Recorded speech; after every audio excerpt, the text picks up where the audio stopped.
नमस्कार साथियों, वैदिक आईएएस में आपका स्वागत है। जैसे कि जो हमारा सेगमेंट चल रहा है ये वो निबंध का चल रहा है। हमारा कोशिश ये है कि हम निबंध के सारे सेगमेंट को क्लियर करें। और सबसे पहली क्वेरी कल मेरे आई थी जब मैंने एक वीडियो बनाया था कि निबंध को कैसे पढ़ें, तो किसी मित्र ने मैसेज लिख के भेजा था, सबसे टिपिकल सर साहित्य का निबंध पढ़ना है।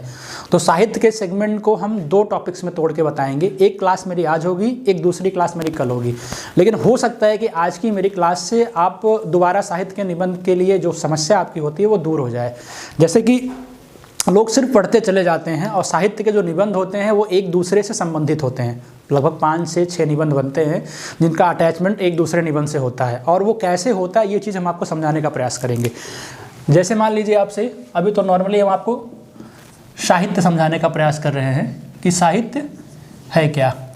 अब इसी साहित्य से आपके सारे के सारे निबंध बने हुए हैं। जैसे कि एक सेगमेंट मिलता है, महावीर प्रसाद द्विवेदी का एक कोटेशन है कि साहित्य समाज का दर्पण है। देखना, यहाँ से ध्यान देना, इसी में सारी चीज़ें आपको मैं समझा दूंगा। साहित्य समाज का दर्पण है, ठीक है।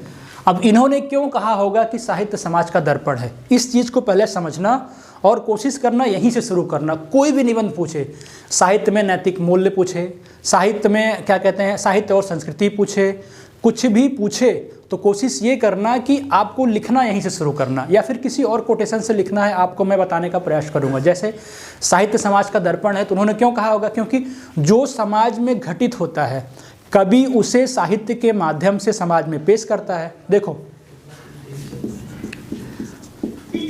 जो समाज में घटित होता है, जो घटनाएं समाज में घटित होती है, साहित्यकार क्या करता है,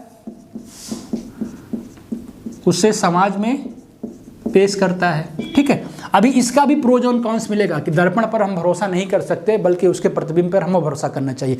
इस चीज़ को जब इसका निबंध पढ़ाएंगे तो आपको एक्सप्लेन करेंगे। अभी आपका दिमाग खोलने का प्रयास कर रहे हैं। मतलब क्या हुआ कि समाज, जो समाज में घटित होता है उसे समाज में क्या करता है, साहित्यकार पेश करता है। किसके माध्यम से, साहित्य के माध्यम से। स्पेस हमने इसलिए छोड़ा कि साहित्य के माध्यम से।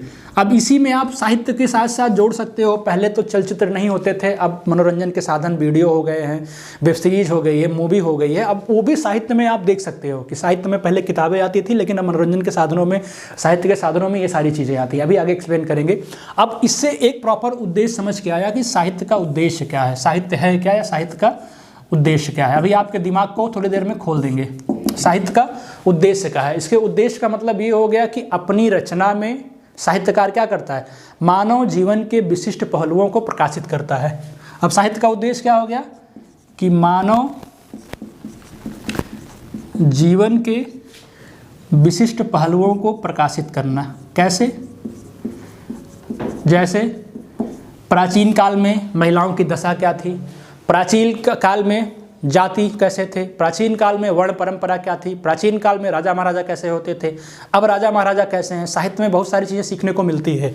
वहीं ये कह रहा है कि उद्देश्य साहित्य का होता है कि मानव जीवन के विशिष्ट पहलुओं को प्रकाशित करना। और मानव जीवन के पहलुओं में बहुत सारी चीज़ें आती हैं। क्या क्या आता है, अभी सारी चीज़ें आपको बताते हैं। फिर मानव जीवन के विशिष्ट पहलुओं को जो उतारता है कौन होता है, साहित्यकार होता है। मतलब साहित्यकार अपनी रचना में सामाजिक, आर्थिक, धार्मिक, राजनैतिक मूल्यों को समाहित करता है। ये चीज़ याद रखना। साहित्यकार क्या करता है,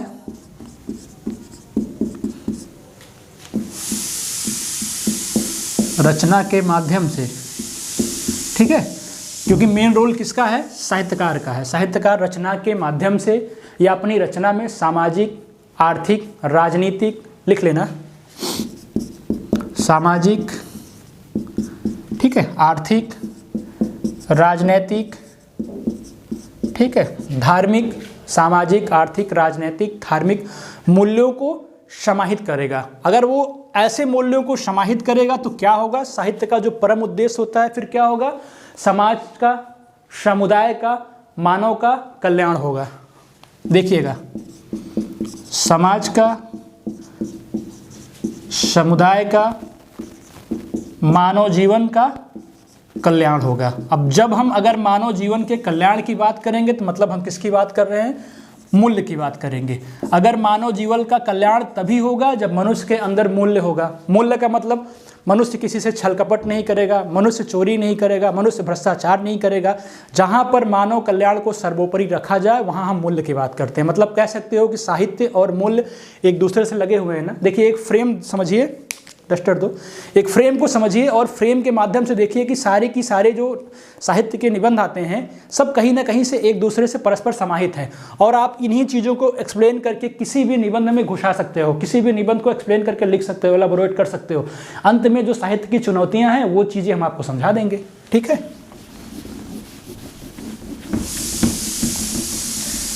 जो अब साहित्य की आपकी समस्या है वो हम आपको दूर कर देंगे। साहित्य का मतलब समझा देंगे, साहित्य में बेसिक चीज़ें समझा देंगे कि साहित्य है क्या और साहित्य को कैसे आप 100 वर्ड तक लिखो, 500 वर्ड या 1000 वर्ड तक कैसे आप लिखो। ये चीज़ें सारी अभी हम आपके सामने क्लियर कर देंगे। देखिए हमने साहित्य को एलाबोरेट करते करते, ठीक है, साहित्य बनाम समाज को बता दिया और साहित्य से मूल्य की कैसे उत्पत्ति होती है हमने वो भी बना दिया। और अब मूल्य की उत्पत्ति होगी या समाज में अच्छी चीज़ें सीखेंगे या पुरानी चीज़ें जो हमारी खो गई हैं साहित्य के माध्यम से जानकारी प्राप्त करेंगे, तो उसी से निकल के आता है साहित्य से हम संस्कृति को कैसे संजो कर रखते हैं। जैसे कि तीनों चीज़ों को देखना, साहित्य, मूल्य और क्या है आपकी संस्कृति, ठीक है। अगर इन तीनों चीज़ों को समाहित कर दिया जाए, इन चीज़ों को समाहित कर दिया जाए तो कह सकते हैं कि इन चीज़ों के समाहित होने से किसी देश के नवनिर्माण में या ये साहित्य किसी देश के नवनिर्माण में अच्छी भूमिका निभाते हैं। अगर क्या कहते हैं साहित्य मूल विहीन हो जाए तो क्या होगा, अगर साहित्य मूल विहीन हो जाएगा तो साहित्य प्राणहीन के समान होगा। इसलिए कहते हैं कि साहित्य और मूल का क्या है, आपस में अटूट संबंध है। अब अगर साहित्य और समाज को पूछता है तो आप इसको कैसे एक्सप्लेन करके लिखोगे, साहित्य क्या है। अब एक ओवरऑल समझ में आ गया कि कवि जो रचना करता है या अपनी रचना के माध्यम से जो सामाजिक, आर्थिक, राजनीतिक घटनाओं को या मूल्यों को समाहित करके मनुष्य के जीवन में डालता है, उससे समाज का उत्थान होता है, कल्याण होता है, ये चीज़ें साहित्य हैं। तो साहित्य कहाँ कहाँ से सीखने को मिलता है। आप वेद के किसी एग्जाम्पल को या वेद के किसी कोटेशन को एलाबोरेट कर दीजिए 50-60 वर्ड का। उपवेद से सीखने को मिलता है, साहित्य के बारे में जानने को मिलता है। महिलाओं की दशा कैसी थी, स्त्रियों की दशा कैसी थी, ऋषि मुनि कैसे होते थे, कहाँ उनका उत्थान होता था, क्या होता था, ये सारी चीज़ें उपवेद से भी मिलती है, उपनिषद से मिलता है, गीता से मिलता है। ध्यान देते चलिएगा, उपनिषद से मिलता है, गीता से मिलता है, या महापुरुष जो हैं उनकी रचनाओं से, उनके कथन से, कवियों की रचनाओं से। अब अच्छे अच्छे कवियों की रचनाएं हैं, आप एलोबोरेट करिए। अगर आपसे साहित्य बनाम समाज पूछता है तो जो ऐसे कोटेशन हैं जो समाज में अच्छी भूमिका निभाते हैं, जिससे लोगों को सीखने को मिलता है, वो चीज़ें आप एलोबोरेट करिए। देखिए आप 600 वर्ड नहीं, आप 1000 पहुंचा जाओगे। मतलब कवि जो रचना करता है, रचना के माध्यम से रचनाओं में जो समाज मनुष्य को सीखने को मिला वही साहित्य है। रचनाओं के माध्यम से जो मनुष्य को सीखने को मिला, जो समाज को सीखने को मिला, वही साहित्य है। मतलब जो समाज में दर्पण के रूप में कार्य करता है वही साहित्य है, वही अच्छा साहित्य है। या फिर कह सकते हो उचित अनुचित का जानना, सत्य का जानना, असत्य का जानना, असत्य को पहचानना, आज्ञा पालन करना, और ईमानदारी हो गया, विवेक हो गया, आत्मसंयम हो गया, हिंसा अहिंसा हो गया। ये सारे नैतिक मूल्य इन्हीं से तो हम सीखते हैं ना, जो इन साहित्यों में हमें सीखने को मिलता है। आज्ञा पालन, देखना कैसे संबंध है साहित्य का और मूल्य से।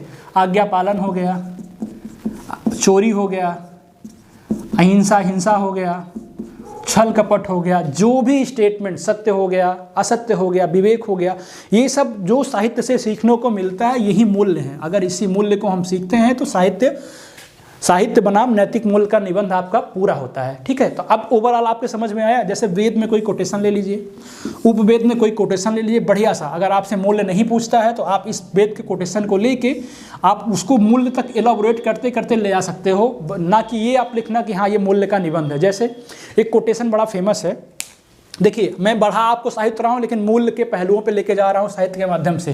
कहा जाता है आप जितना पढ़ोगे किताबों में आपको उतना ही ज्ञान मिलेगा, और आप सबसे बड़ा मायने ये रखता है कि आप किस एंगल से किसी विषय को देखते हो। ठीक है, जैसे एक है बहुजन हिताय बहुजन सुखाय। ठीक है, बहुजन हिताय बहुजन सुखाय। ठीक, अब अगर आप इसको एलाबोरेट करने का प्रयास करोगे तो आज ये कोई नया वर्ड नहीं है, ये शब्द जो है बहुत पहले से चला आ रहा है, वैदिक काल से चला आ रहा है और इसकी प्रासंगिकता मानव जीवन में आज भी है, देश काल में आज भी है, ठीक है। या प्राचीन वैदिक काल से लेके इस वर्ड को एलाबोरेट करते करते आप अभी तक लेके आइए ना। अगर आप इसको एक साहित्य में लिखा हुआ इसको एलाबोरेट करेंगे तो आगे आप ले जाएंगे, क्या कहते हैं इसी में, अस्तोमा सद्गमय तमसोमा ज्योतिर्गमय। इसको एलाबोरेट करिए, इससे कुछ अच्छा सीखने को मिलता है तो मूल्य के निबंध में आ जाइए, एलाबोरेट कर दीजिए। अहिंसा परमो धर्मा को आप एक्सप्लेन कर दीजिए कि अहिंसा ही सबसे परम धर्म है और अहिंसा परम धर्म में जो भी कहानियां हैं, जैसे गौतम बुद्ध की कहानियां हैं, अशोक की कहानियां हैं, वो क्या कहते हैं उसको मारने वाली हंस को, तो ये सारी कहानियां आप एक्सप्लेन करिए, 100 वर्ड आपका पहुंच जाएगा। तो ये तरीका होता है साहित्य को पढ़ने का। इससे क्या कहते हैं, अगर आप इतना डायमेंशन क्लियर करेंगे दिमाग में तो किसी भी साहित्य को आप अच्छे से एक्सप्लेन करके लिख सकते हो। जैसे थोड़ा सा और समझिए आप, और इन्हीं चीज़ों का ज्ञान अगर हमें किसी साहित्य से होता है, या फिर क्या कहते हैं जो चीज़ें जैसे कहा जाता है, अगर आप इसी निबंध को थोड़ा सा आगे बढ़ाइए, यहीं पे आपके डायमेंशन को मैं क्लियर करूँगा। साहित्य, समाज, मूल्य और आगे क्या है, संस्कृत। अब अगर संस्कृत के पोर्शन को आप क्लियर करोगे तो आप छोटी सी बात को ध्यान देना पड़ेगा कि कहा जाता है भारत में विविधता में एकता है, ठीक है। विविधता में एकता का मतलब किस बात की विविधता है? विविधता इस बात की है कि भारत में कई भाषाएं हैं, कई बोलियां हैं और ये भाषाएं बोलियां लगभग किस पे आ गई हैं, लुप्त प्राय के कगार पे आ गई हैं, ठीक है, लुप्त प्राय के कगार पे आ गई हैं। इसकी जानकारी हमें किससे मिलती है, साहित्य से मिलती है।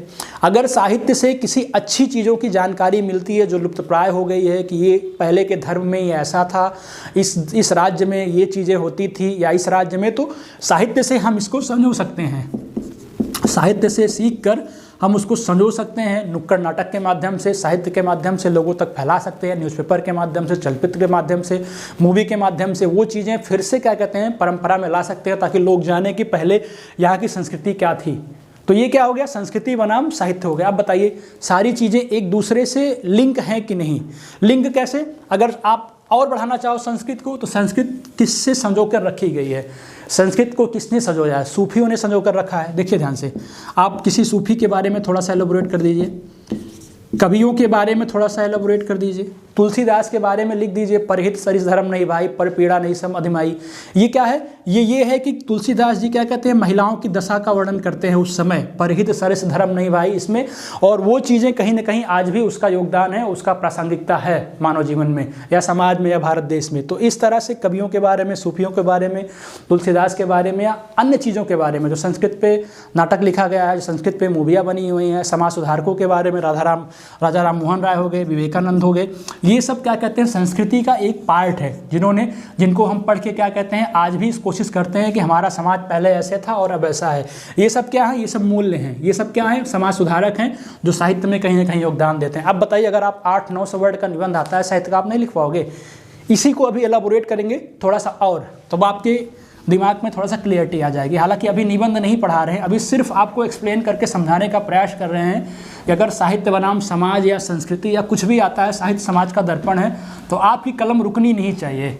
आप किसी भी चीज़ को अच्छे से एक्सप्लेन कर सकते हो। जैसे मैंने आपको कल ही बताया कि निबंध ऐसा टॉपिक है जहाँ पे क्या कहते हैं प्रासंगिक ढंग से आप किसी चीज़ को ना यहाँ से यहाँ तक लिख सकते हो, वो चीज़ें ट्रैक से हटे ना बस। अब तरीका ये होता है कि आप उस निबंध को किस एंगल में घुमा के आप मूल्य तक ले जाते हो, साहित्य संस्कृत तक ले जाते हो, और कवियों या ऋषि मुनियों या फिर सूफी संतियों तक लेके जाते हो। जैसे कि थोड़ा सा मैंने कहा अगर साहित्य समाज का दर्पण आता है तो एक्सप्लेन कैसे करोगे? उन्हीं के क्या कहते हैं, जैसे पहले आपको प्रश्न पूछेगा कि साहित्य समाज का दर्पण है, नहीं पूछता है तब भी मैं ये बता रहा हूँ कि लिख सकते हो कि जैसे महावीर प्रसाद द्विवेदी ने, मान लीजिए ये वर्ड नहीं दिया इनका, महावीर प्रसाद द्विवेदी का कुछ और देता है, तब भी यहीं से आप शुरुआत कर सकते हो। क्यों नहीं कर सकते? लिखो कि साहित्य का समाज का दर्पण है, महावीर प्रसाद द्विवेदी का ये कथन है। इसके आगे आओ, इसके थोड़ा सा आगे बढ़ोगे तो इसके प्रोज और कॉन्स को थोड़ा समझा दोगे तो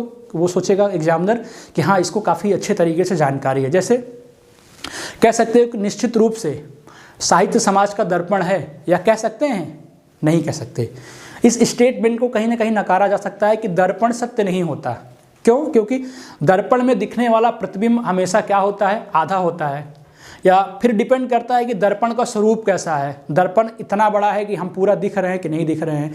फिर दर्पण का प्रतिबिंब कैसा है? दर्पण का जो प्रतिबिंब है, मतलब इस साहित्य का जो प्रतिबिंब है, साहित्य को हम दर्पण मान रहे हैं, तो साहित्य का जो प्रतिबिंब है वो महिलाओं पे सही से पड़ रहा है कि नहीं, मानव जीवन पे सही पड़ रहा है कि नहीं, बच्चों पर सही पड़ रहा है कि नहीं। फिर ये जब बात आती है तो फिर हम सोचते हैं कि यार लिखने वाला कौन है और समझने वाला कौन है, या फिर हमारी विचारधारा कैसी है कि हम जिस विचारधारा के होंगे हमें वही तो साहित्य अच्छा लगेगा।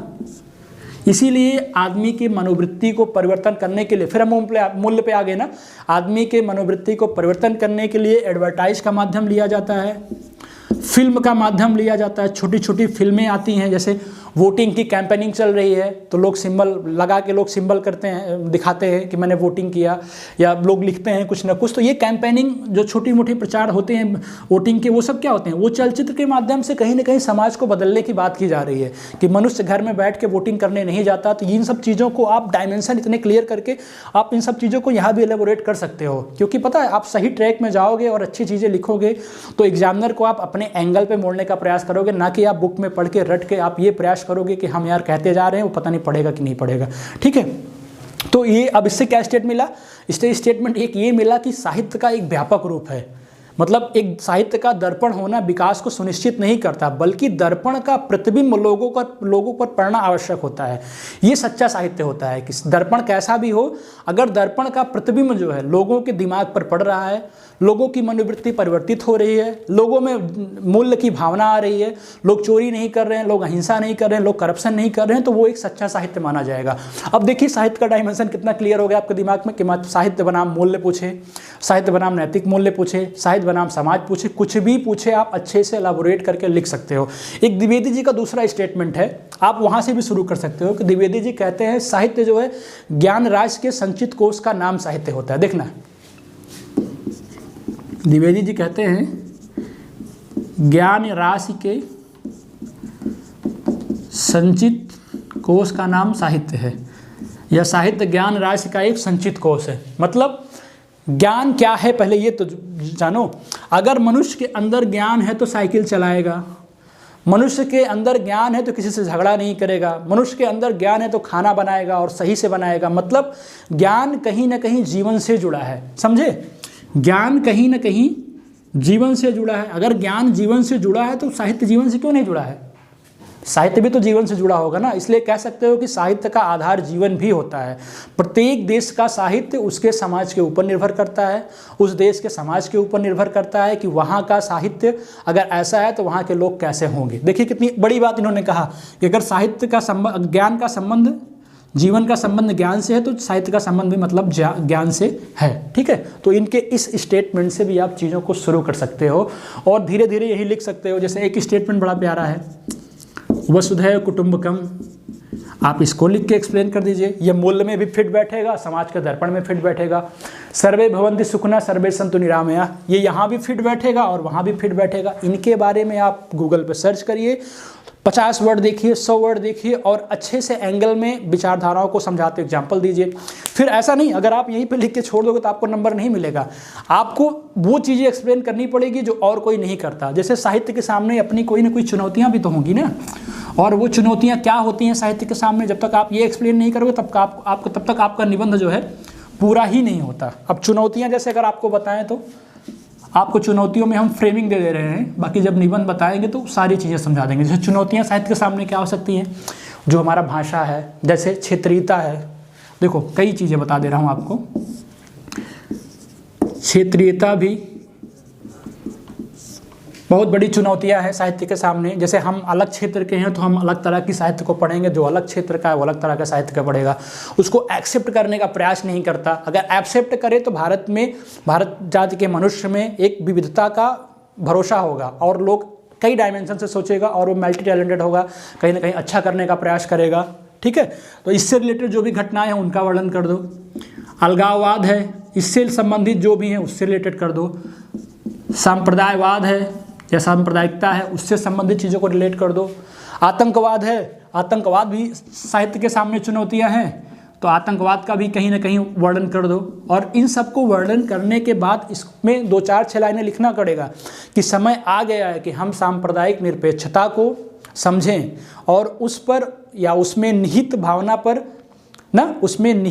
पर जोड़ दें। इन सब चीज़ों को क्या कहते हैं, एक्सप्लेन करने से आपका दिमाग भी ब्रॉड होगा, चीज़ों को समझेंगे और एग्जाम्पल देंगे तो यही कह सकते हैं कि इसको मतलब किसका, जो सांप्रदायिक निरपेक्षता है उसको समझें, उसमें निहित भावना पर जोड़ दें और कोशिश करें कि साहित्य को कूटनीति और सांप्रदायिक निरपेक्षता की राजनीति से अलग रखें, या इसको सांप्रदायिकता को राजनीति से अलग रखें। इससे क्या होगा, जैसे कह सकते हो वर्तमान में भारत, थोड़ा सा मेंशन करना सरकार पे भी, थोड़ा सा उनका भी वो करना, क्या कहते हैं मतलब प्रशंसा करते हुए लिखना कि वर्तमान भारत सरकार क्या कर रही है, संस्कृति को बचाने के लिए या संस्कृति के साथ साथ संस्कृति विरासत को बचाए रखने के लिए अधिक तत्पर दिखती है। परंतु यह तत्परता संस्कृत के तर्कयुक्त व वैज्ञानिक आधार पर बढ़े तो अच्छा होगा, क्योंकि अगर ये तत्परता तर्क के आधार पर, वैज्ञानिक के आधार पर नहीं बढ़ेगा तो क्या होगा, या पाखंड के आधार पर बढ़ेगा, आडंबर के आधार पर बढ़ेगा। अगर आडंबर और पाखंड के आधार पर ये चीज़ें बढ़ेगी तो क्या होगा, समाज से, विश्व से मानवता का या मानव जीवन या मानवता एक स्वप्न की तरह हो जाएगा। ना तो मूल्य बचेगा, ना संस्कृति बचेगी, ना साहित्य बचेगा। इन चीज़ों को एक्सप्लेन करना थोड़ा सा अच्छा लगेगा।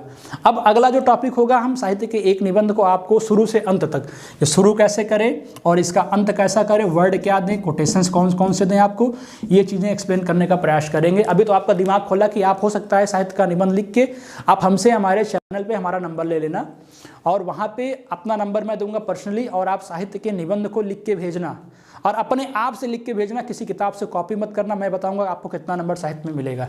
ठीक है, फिर नेक्स्ट वीडियो का इंतजार करिए। धन्यवाद।